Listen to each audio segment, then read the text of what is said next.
Ada dugaan kuat Jokowi melakukan segala cara untuk mempertahankan kekuasaan dan membangun dinasti sehingga terkesan ketagihan berkuasa, addicted to power, sehingga sangat ketakutan jika sudah lengser karena beberapa alasan. First, pertama ya, ini alasannya ya, kekhawatirannya. Kalau saya 4, dia 5 ya. Oke. Diduga kuat ijazah Jokowi memang palsu. Pemalsuan ijazah menjadikan kepemimpinan Jokowi tidak sah dan bisa dipidana. Selama berkuasa, Jokowi bisa memanipulasi hukum dan mengandalkan penegak hukum dan mengendalikan penegak hukum sehingga selama berkuasa bakal aman. Bagaimana nasib setelah lengser? Jeruji besi telah menantinya. Luar biasa nih orang.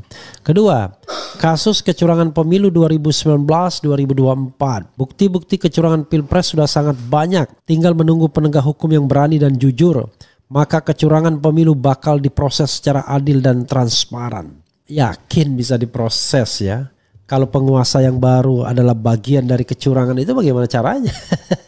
Bagaimana caranya memproses atau penguasa baru mengorbankan Jokowi? Jangan lupa putranya masih menjadi wakil presiden. This is the questions ya for election fraud ya in 2019 and 2024 ya.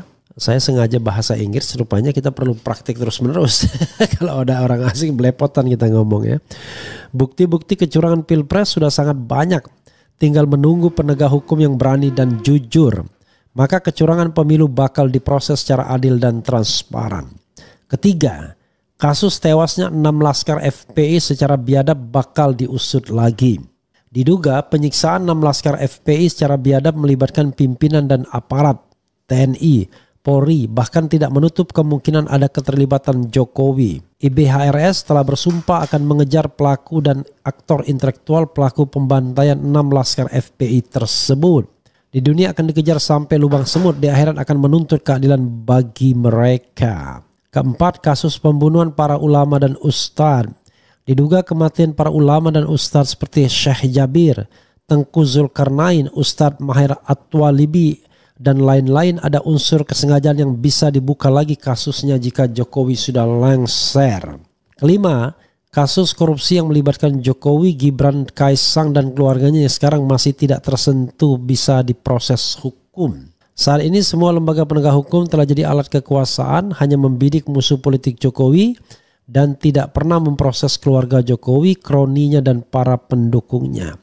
Jika Jokowi lengser bisa diajukan ke pengadilan dan yang hakimnya punya jiwa profesional, jujur dan berintegritas ya. Sebenarnya bukan soal jujur berintegritas saja, tapi hakimnya tidak takut dan tidak perlu takut ketika green light kekuasaan mengatakan don't worry, Jokowi is not in power anymore, you can do the legal process over the Jokowi ya, over Jokowi scandals and so on and so on. Faisal Assegaf dan kawan-kawan telah bertekad menjebloskan Jokowi ke penjara. Sepandai-pandai tupai melompat tapi pasti bakal terjatuh juga. Ya saudara sekalian, ini ada tulisan yang menarik ya, ngeri-ngeri sedap di Suara Nasional ditulis. This is an opinion ya, written by Solihin MS, pemerhati sosial dan politik ya. Jokowi mulai menerima karma pembalasan atas segala kejahatannya.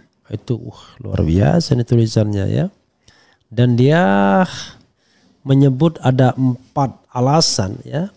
Sama seperti saya ya, 5 dia di sini ya, alasan ya. Karma tersebut dalam tanda kutip sesungguhnya ya.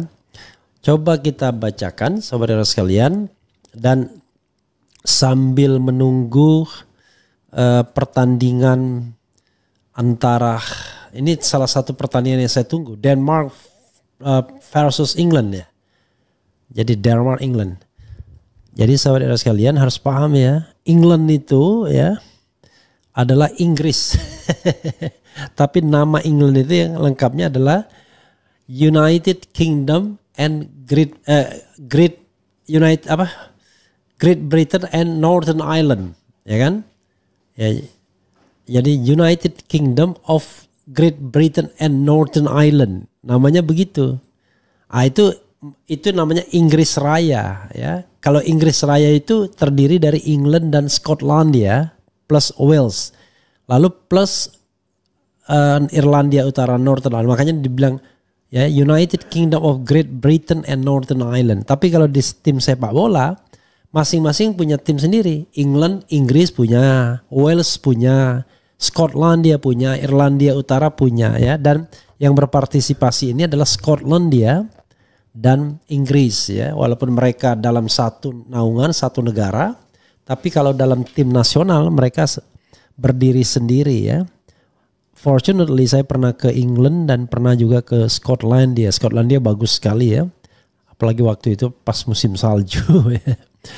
Oke, sobat era sekalian, ini ada tulisan ngeri-ngeri sedap ya. Coba kita lihat ya. Jokowi mulai menerima karma oleh Solihin MS, pemerhati sosial dan politik.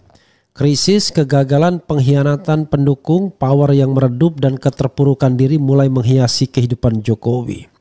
Jika Jokowi tidak segera bertobat, kehancuran dunia dan akhirat bakal segera terjadi. Luar biasa ya. Jokowi dari awal memerintah hanya sibuk mengurusi diri sendiri dan keluarganya. Semua janji ketika kampanye hanya lip service, sehingga begitu dia memimpin semuanya terlupa. Karena memang niatnya bukan untuk mengabdi kepada rakyat, bisa jadi semua naskah pidatonya hanya dibuatkan stafnya. Ya pasti iya ya, tetapi apakah ada internalisasi memang persoalannya. Ajaib, pencitraan Jokowi dengan tampilan sosok sederhana dengan baju kemeja putih, tangan dilipat, merakyat, masuk gorong-gorong, belusukan ke pasar-pasar rakyat, dengan muka deso dan bicara teramat sederhana telah menyihir dalam kurung menipu hampir seluruh rakyat Indonesia termasuk masyarakat terpelajar dari dunia kampus. Walaupun pada akhirnya para guru besar menyesal karena merasa telah tertipu Jokowi.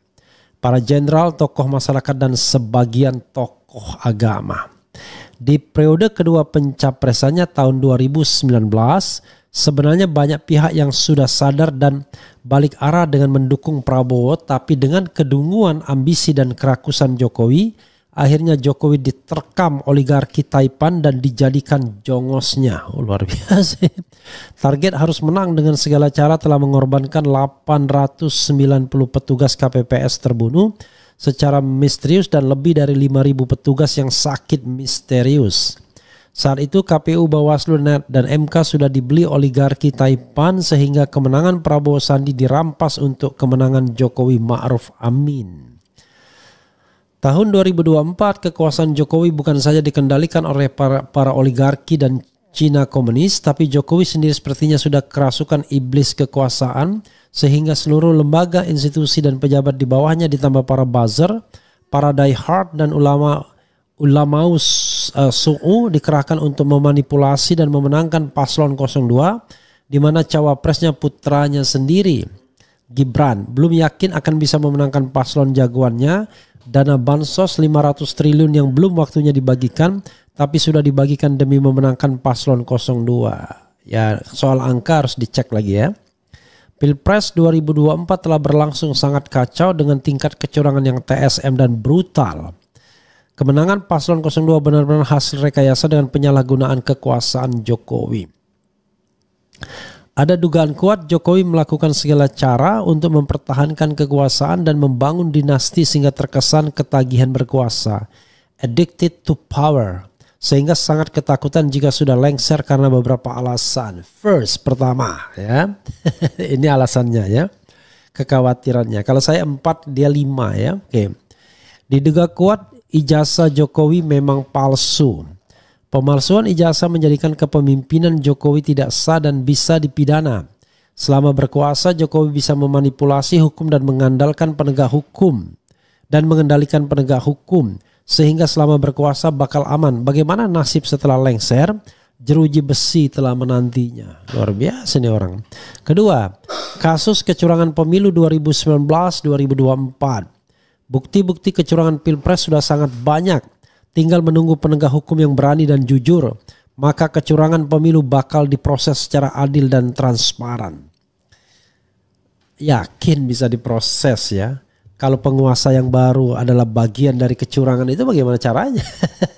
Bagaimana caranya memproses atau penguasa baru mengorbankan Jokowi. Jangan lupa putranya masih menjadi wakil presiden. Nah, this is the questions ya for election fraud ya in 2019 and 2024 ya.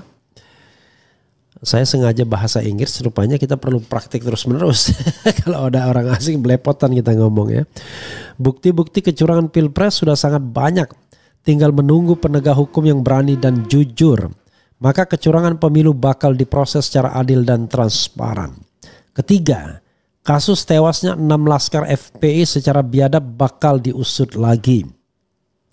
Diduga penyiksaan 6 laskar FPI secara biadab melibatkan pimpinan dan aparat TNI, Polri, bahkan tidak menutup kemungkinan ada keterlibatan Jokowi. IBHRS telah bersumpah akan mengejar pelaku dan aktor intelektual pelaku pembantaian 6 laskar FPI tersebut. Di dunia akan dikejar sampai lubang semut, di akhirat akan menuntut keadilan bagi mereka. Keempat, kasus pembunuhan para ulama dan ustadz. Diduga kematian para ulama dan ustadz seperti Syekh Jabir, Tengku Zulkarnain, Ustadz Mahir At-Twalibi, dan lain-lain ada unsur kesengajaan yang bisa dibuka lagi kasusnya jika Jokowi sudah lengser. Kelima, kasus korupsi yang melibatkan Jokowi, Gibran, Kaisang, dan keluarganya yang sekarang masih tidak tersentuh bisa diproses hukum. Saat ini semua lembaga penegak hukum telah jadi alat kekuasaan, hanya membidik musuh politik Jokowi, dan tidak pernah memproses keluarga Jokowi, kroninya, dan para pendukungnya. Jika Jokowi lengser, bisa diajukan ke pengadilan dan yang hakimnya punya jiwa profesional, jujur, dan berintegritas. Ya. Sebenarnya bukan soal jujur berintegritas saja, tapi hakimnya tidak takut dan tidak perlu takut ketika green light kekuasaan mengatakan, don't worry, Jokowi is not in power anymore, you can do the legal process over the Jokowi, ya, over Jokowi scandals and so on and so on. Faisal Assegaf dan kawan-kawan telah bertekad menjebloskan Jokowi ke penjara. Sepandai-pandai tupai melompat, tapi pasti bakal terjatuh juga. Sehebat-hebatnya Jokowi membuat tipu daya Allah pasti lebih baik dan berlaku. Jokowi pasti bakal tersandung dan menemui karmanya. Kini Jokowi mulai menuai badai dari kejahatan politik yang selama 10 tahun tidak henti-hentinya menggoreskan berbagai kejahatan. Bandung 12 Zulhijjah 1445 Hijriah. Luar biasa ya. Ya sahabat sekalian, sekali lagi ya. This is an opinion ya from somebody.